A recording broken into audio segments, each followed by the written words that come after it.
I'm Chris Savina with American Outdoor News, and today we got two very special guests from one of my favorite companies out there. I discovered this about a year ago, and man, this company's literally on fire. We have Lewis and Chris from Exothermic Technologies. Guys, thanks so much for coming on. Thanks for having us. Glad to be here. Now, I saw your product about a year ago, and I looked at it and I said, flamethrower. I gotta have one of those. Is that the type of reaction you get when people see your product? Be honest, it's not for everybody, but everybody that it is for is super lit up about it. You won't ever see anybody that is using a flamethrower and they don't have a smile on their face. It's just because one of those things, and it's just really, really awesome. And people just light up whenever they get to use it. No pun intended there, right? Now, how did you start the company? What possessed you to make flamethrowers? Well, my business partner is a very successful businessman, and my background is a firefighter. I'm a retired firefighter from St. Lucie County down here in Florida. I was there almost 31 years. And I was fortunate enough to start at a young age. And then at age 50, I retired from there. And I was wanting to invest in something and get something going, not necessarily knowing it was going to be flamethrowers at the time, but we were entertaining different ideas. And we got introduced to Chris. We did a face-to-face. We flew him down. We had some meetings. He has an extensive background in engineering and working with the flamethrowers years before we actually got together, but we kind of incorporated a really cool team and got this thing going. Did some really cool upgrades with arc ignitions and different things that we did, and one thing led to another. You know, we really had some cool ingredients for success with the sales team that we have, with the product that we have, and it just took off. It literally took off. I was telling you just a few minutes ago, the first 800 that we assembled, the sales team opened 114 retail stores with those 18, and now we're at close to 650 with 8 distributors. And how long you been in business? Since 2019. And then production, you know, Chris, when did we actually, was it May of 2019?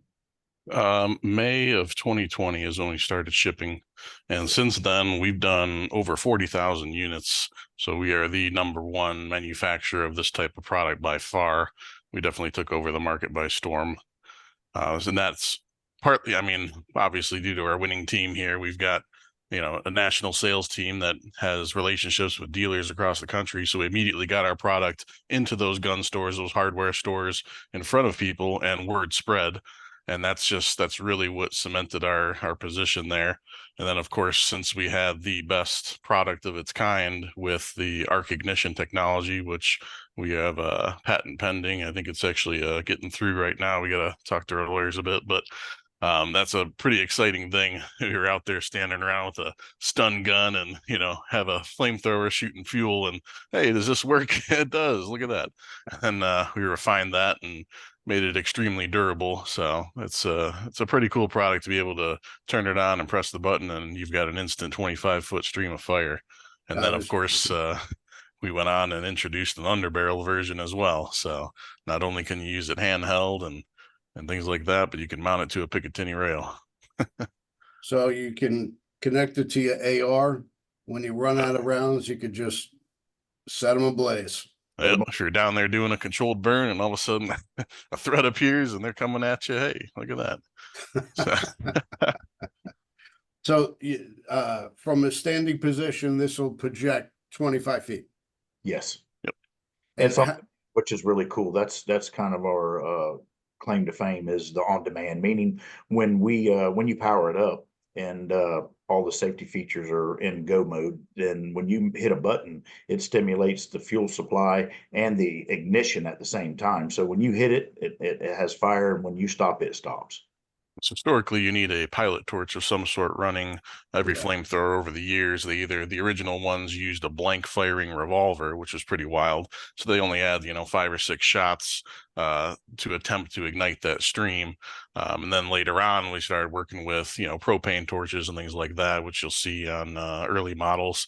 And so we decided to take it to the next level with arc ignition, where you have those 2 electrodes at the front that generate high voltage arc.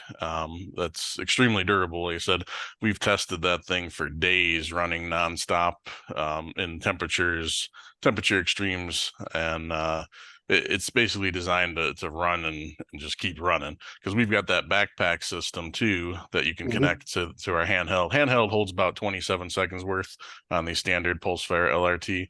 But the backpack, you hook that up and you've got almost 5 minutes of use. So you could hold that trigger down if you wanted and just run it almost 5 minutes and shoot 25 feet of fire.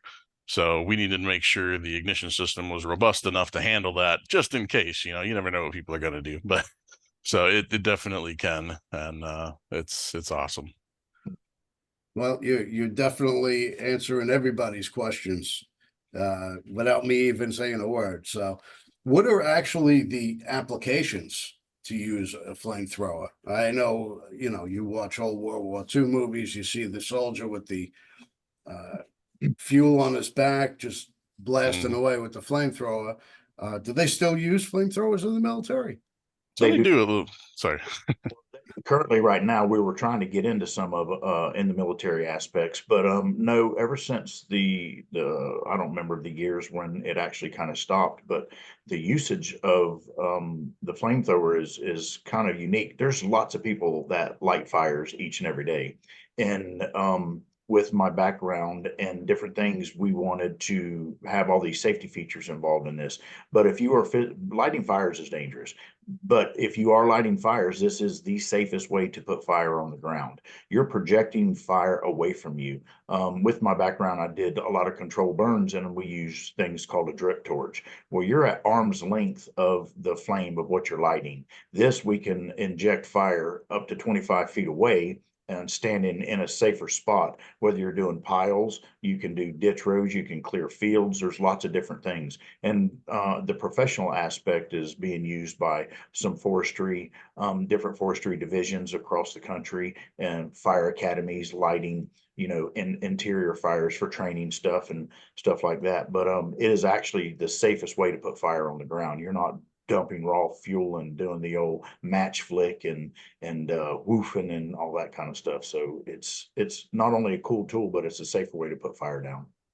So you went from putting fires out to taking a step over to the dark side. Both both my boys are firefighters, so it's job security for them. Now, you can use this for forestry, agricultural, all control type burns, clearing fields and whatnot. Um, and of course, the entertainment, you The know. sides probably, I would say, we're probably 95% of our sales have been for entertainment, just because the red-blooded Americans saw this thing and had to have it in a store. But we do legitimize the side of it with, CAL FIRE and, here in Florida, the Florida Wildlife Division, whenever they spray, just like say Lake Okeechobee, and they spray the cattails and kill them, and then they go back and they do these controlled burns. Well, they're using our product to do that. They saw the need and the safety side of it. So, we are getting it into the legitimate side of some of these entities for doing the control burns. Yeah, the vast So, majority will use them for bonfires, weeds, things like that. Insect hives. You got a hornet's nest somewhere that's surrounded by something that's not as flammable. You can use it on that. Fire ant piles. I mean, all sorts of things like that. So there's uses that people have written in that are just like, wow, you can actually use it for that too. Very interesting. Some people have used them for drag strip track prep. They go and yeah. heat the track up with one of these things instead of the walking around with the little propane. You can apply a lot more heat over a larger area that way, or even a little bit of snow and ice. Of course, water takes a lot of energy to change its temperature. So you apply it on some snow, it's going to have to be a little light coating, but it does do the trick. It just takes a bit. That's where the backpack comes in handy. Well, up here in the Northeast, when we have 2, 3 feet of snow, Keeps you make warm while you're getting rid of it. every neighbor will want their driveway cleared. That's it. Oh yeah, it's way more fun than shoveling. Absolutely. Absolutely. So you have two models right now currently? Yes, we do. We have our flagship. It's called the LRT Long Range Torch, handheld, robust, set it down, way cool. The underbarrel is the second one we came out with. We call it underbarrel because it can be attached to a Picatinny underneath whatever kind of firearm that you have, but it is also still a standalone handheld. It comes with a handle that when removed, that where that handle slides in on that rail, it'll slide right onto a Picatinny. So they both shoot the same distance. One has a 27-second gasoline fuel tank. The other one's about a 19-20-second. They're both modular to the backpack where they'll hook up and have, like Chris said earlier, almost 5 minutes of continuous fire. They both shoot about 25 feet, same pump, same nozzle, just one's a little more compact and the other's the one that we originally came out with. 5 minutes of continuous flame is, you can do a lot of damage and have a lot of fun with that. We did a controlled burn and we probably burned approximately 10 acres and we spot, Wow. you're just going and you just spot shoot, you know, you don't keep it down for 5 minutes and you're just walking along and giving it little blasts. And we rang 10 acres and still probably had over half of a tank of fuel to light 10 acres. So it does go, you know, quite a bit. You don't just hold it down the whole time. Most people don't hold it down all the time. I guess if you wanted to, you could, but you're giving little 2 or 3 second blasts whenever you're, you know, doing control burn stuff, and it lasts a while. That's really remarkable. It's an incredible product. And, you know, like I said, I saw it and caught my attention right away. And everybody that I've shown it to, it's like a kid in a candy store. That's it. We've done different shows and displays and done things, and you know you're going to have naysayers out there, and this product isn't for Sure. everybody. But I've never handed to a naysayer and them do it and then not change their mind and actually have a smile on their face while they were doing it. So it was that was a feather in our cap, that's for sure. Now, is there regulations? Does it vary from state to state, or, you know, you could sell this anywhere? So You can, across the I'm gonna let Chris handle this one. So he's pretty versed in the legality side of where they can be used. Yeah, so technically what we have, I mean, we call it the long range torch because that's technically all it is. It's essentially the same function of a lighter, just at a larger scale. You're emitting a fuel, you're igniting it on the way out. So pretty much the laws across the country, all the states, they don't really specify an item like this typically.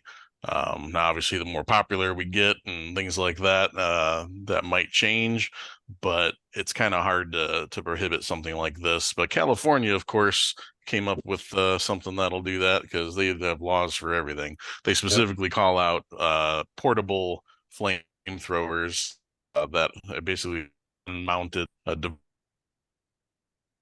greater than instead of ignites a stream. So what we did for California is we developed a nozzle that was a spray nozzle. So now it's not a stream. And then also it's designed to go about 6 to 8 feet maximum. So it's a very hot blast. It ignites and I mean, everything's atomized. So it's very hot right in front of you, but it lets us sell them in that state and get them in there.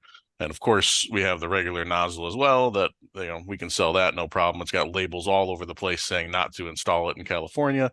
But, you know, everybody buys them in California for when they go on, you know, their out of state trips or, you know, if they're selling it, you know, things like that. Of course, we don't know. But and then of course, then Maryland actually has flamethrowers written into their laws as far as destructive devices go. So technically it kind of falls under like an NFA item at that point in that state. We just avoid that. I mean, it's such a small, nobody in Maryland really wants it anyway. So it's a tiny market there. But pretty much everybody else, it's open. In Michigan, there's one city where the mayor, he's a very, he was, I don't know if he's still the mayor, but he's a very anti-fireworks, anti-fun kind of guy. So he found a flamethrower company that was working on stuff there and wanted to shut that down. So the city of Warren, Michigan, is also not allowed. But other than that, all across the country, 100% legal, just as much as a lighter or, buying a chair from the store. So we can ship it straight to somebody's door. A lot of FFLs are selling them, hardware stores, but you don't need a form. You don't have to fill anything out to buy it or anything like that. So Does it have to be sold from through an FFL, or it could be sold anywhere? no, that's what I mean. It can be sold straight from our website. We're not an FFL. And I mean, hardware stores and things like that, other, general stores. So, yeah, there's no forms to fill out or anything. It's not a regulated item.